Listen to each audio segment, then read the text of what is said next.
साहब भारत के राष्ट्र निर्माता हैं, राष्ट्र के नेता हैं, देश के नेता हैं, किसी एक व्यक्ति के नेता नहीं है। बाबा साहब ने संविधान लिखा क्या किसी एक व्यक्ति के लिए लिखा, या किसी एक धर्म के लिए लिखा, या किसी एक जाति के लोगों के लिए लिखा? नहीं लिखा ना। तो फिर बाबा साहब दलितों के नेता कैसे हो गए? कैसे हो गए दलितों के नेता? उन्होंने कहा, हमने मान लिया, क्योंकि हम लोग जानने की तरफ नहीं बढ़ते, हम मानने में। और आजकल तो एक ट्रेंड बन गया है पूरे भारत देश में, हम जातियों को लेकर बहुत ज्यादा गाने बना रहे हैं। बाबा साहब ने जाति तोड़ने की बात करी। बाबा साहब ने कहा कि अगर यहाँ पर 6 लोग खड़े हैं, एक चमार है, एक जाटव है, एक खटीक है, एक रैगर है, एक बैरवा है, एक गोपी है, एक कुम्हार है, एक यादव है, कोई भी है, अगर ये सभी लोग अपनी जाति को हटाकर उसके अपने नाम के पीछे अगर बोध लगा ले तो कोई इनकी पहचान नहीं कर पाएगा, और ये सभी नदियां एक समुद्र में मिल जाएंगी, वो बोध कहलाएंगी। लेकिन हमने तो उस बात को भी नहीं समझा। आज हम द ग्रेट खटीक के बोर्ड लगा रहे हैं, द ग्रेट चमार के बोर्ड लगा रहे हैं, द ग्रेट जाटव के बोर्ड लगा रहे हैं, द ग्रेट वाल्मीकि के बोर्ड लगा रहे हैं। क्या इसी दिन के लिए परम पूज्य बाबा साहब ने आपको संविधान में तमाम हक अधिकार दिए कि आज भी आप अपनी जातियों को ढोएं, आज भी आप अपनी जातियों पर गर्व करें? अगर गर्व करते हो तो एक बात बताइए मुझे, जब आपके ऊपर कोई स्वर्ण समाज का व्यक्ति अत्याचार करता है, आपकी बहन बेटियों पर बुरी नजर डालता है, तो फिर क्यों थाने भागते हो? क्यों लिखवाते हो SC/ST एक्ट के अंदर FIR दर्ज कराते हो? क्यों कराते हो भाई?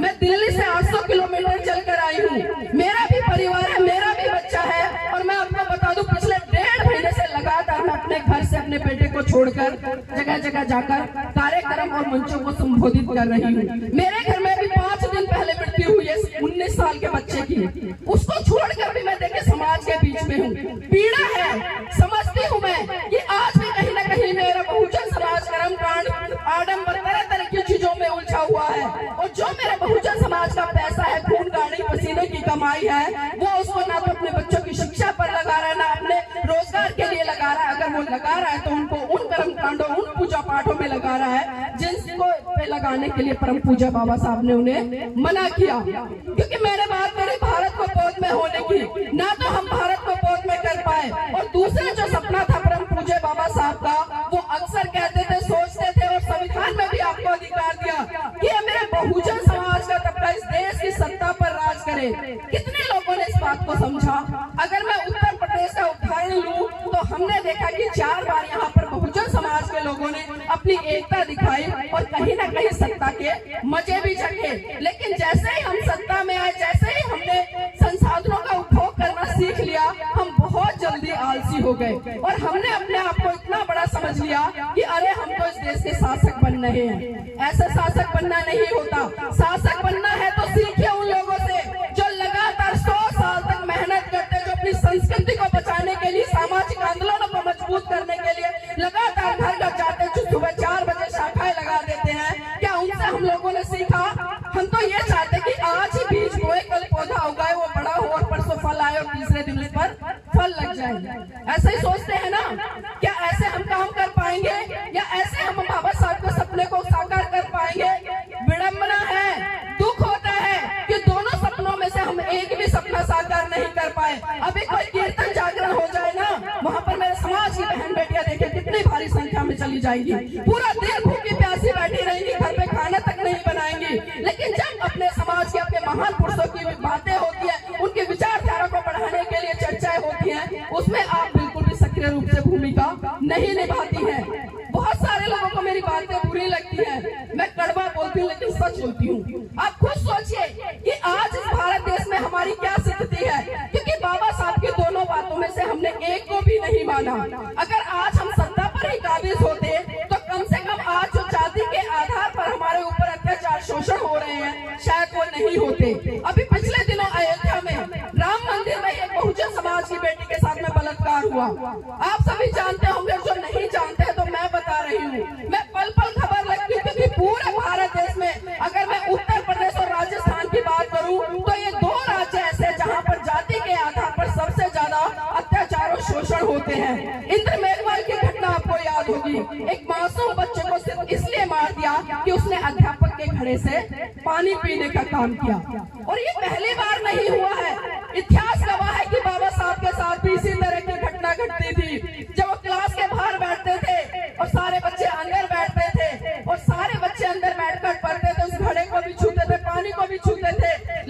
दिन चपरासी भी नहीं आता था तो बाबा साहब को उस नल से भी पानी नहीं मिलता था।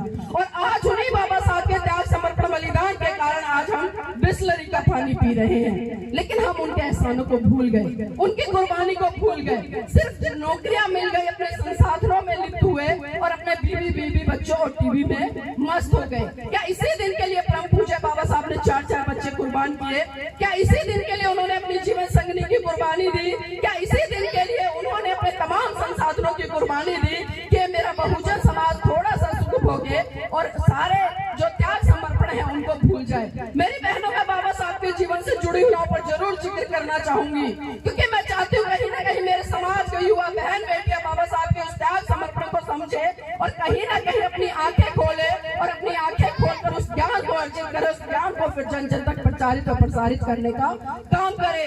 बात उस समय की है जब परम पूज्य बाबा साहब बम्बई हाई कोर्ट में प्रैक्टिस कर रहे थे। अचानक उनके पास खबर पहुंची कि साहेब आपका बेटा राजरतन बहुत बुरी तरह से बीमार है। ये बात सुनकर परम पूज्य बाबा साहब घर दौड़े आए और जैसे ही बाबा साहब ने राजरतन को गोद में उठाया, राजरतन ने बाबा साहब की गोद में ही दम तोड़ दिया। ये मंजर देखकर माता रमाबाई बिलक बिलक कर रोने लगी और साहब का कॉलर पकड़कर कहने लगी कि साहेब बस कीजिए, बस कीजिए साहेब, बस कीजिए। आपकी समाज सेवा के फूल ने एक एक करके मेरा पूरा परिवार उजाड़ दिया, साहेब बस कीजिए। तो बाबा साहब कहते कि रमा चुप हो जा, रमा चुप हो जा।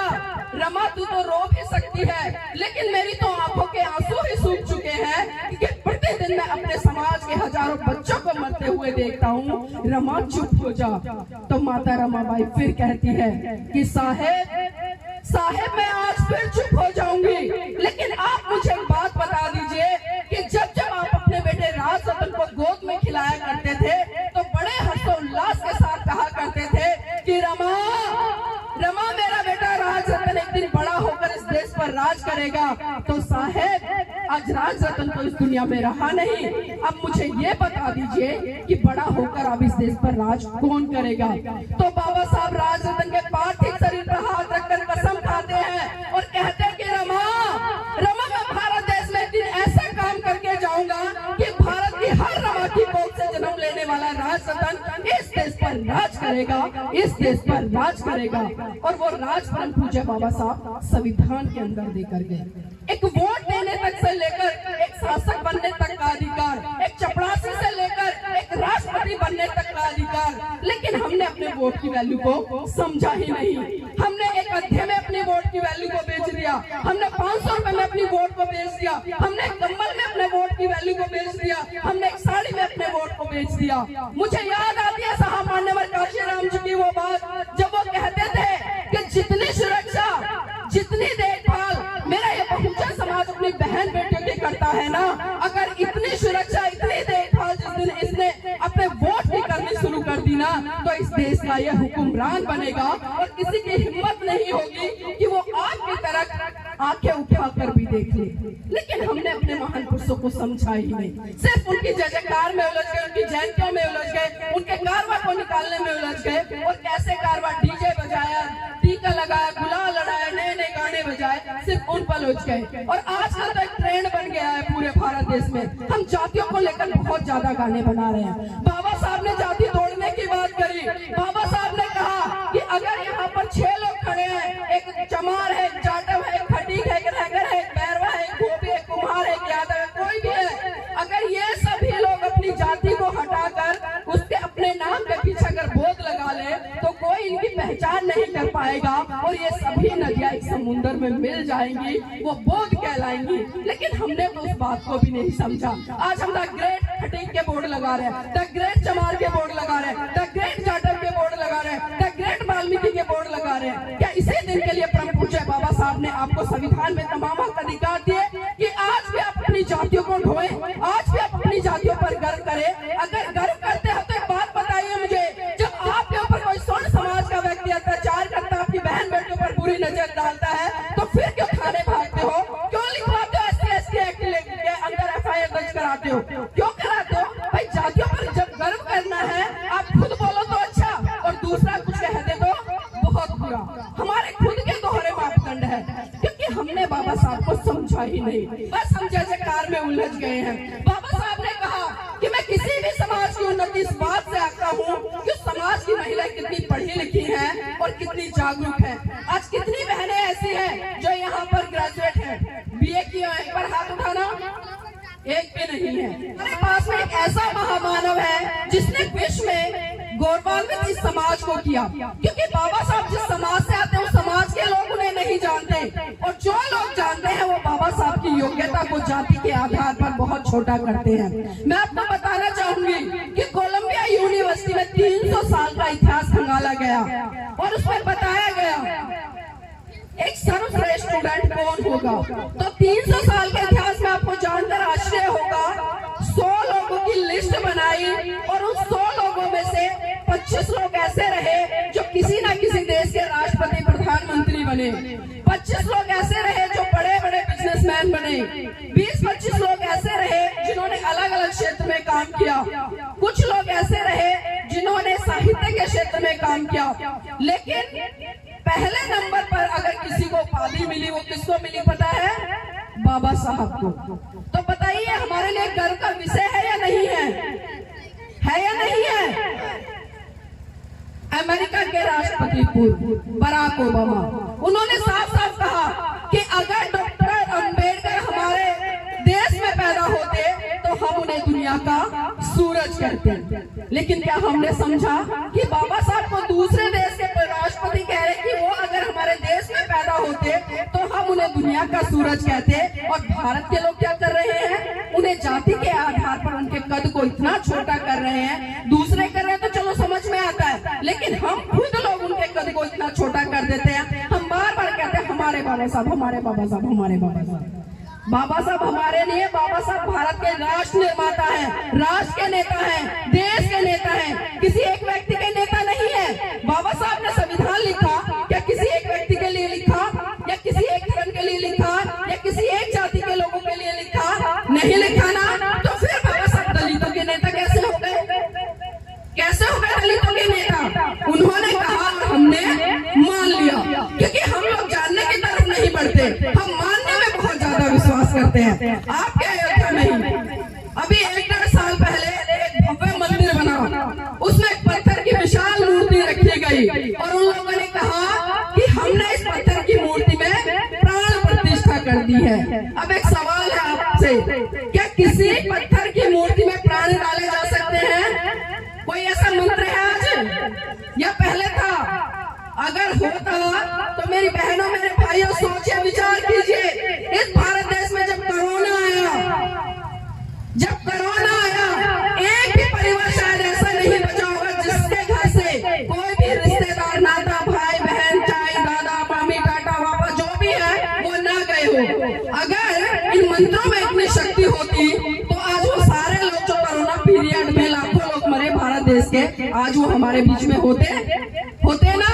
लेकिन हम विचार ही नहीं करते, हम सोचते ही नहीं है, हम प्रश्न ही खड़े नहीं करते, क्योंकि प्रश्न खड़े कहाँ से करेंगे?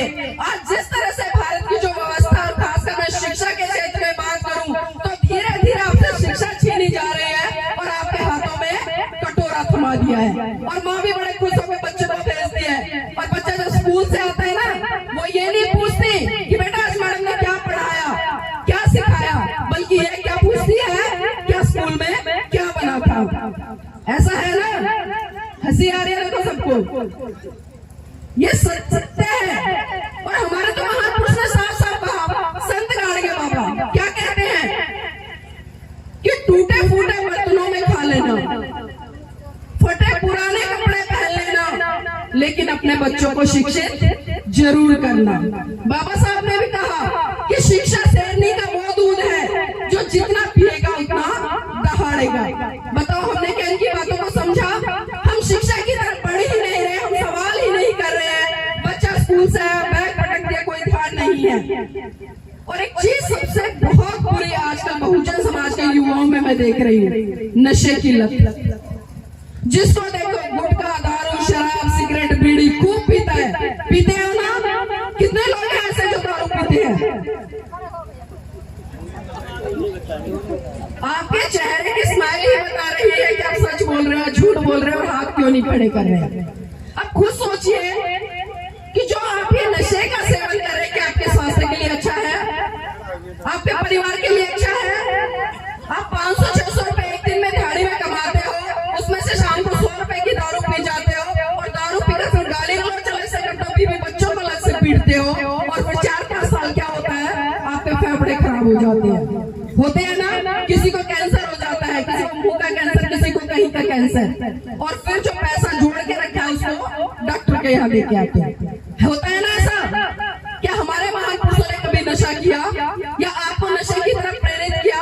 आपको शिक्षा के लिए प्रेरित किया, उधर नहीं गए। नशे के लिए मना किया, उधर बहुत जल्दी भाग गए, क्योंकि मना कर रहे हैं ना वहाँ पर तो। और जहाँ मना करेंगे बहुजन समाज को वहाँ बहुत ज्यादा भागेगा। ऐसा है या नहीं है?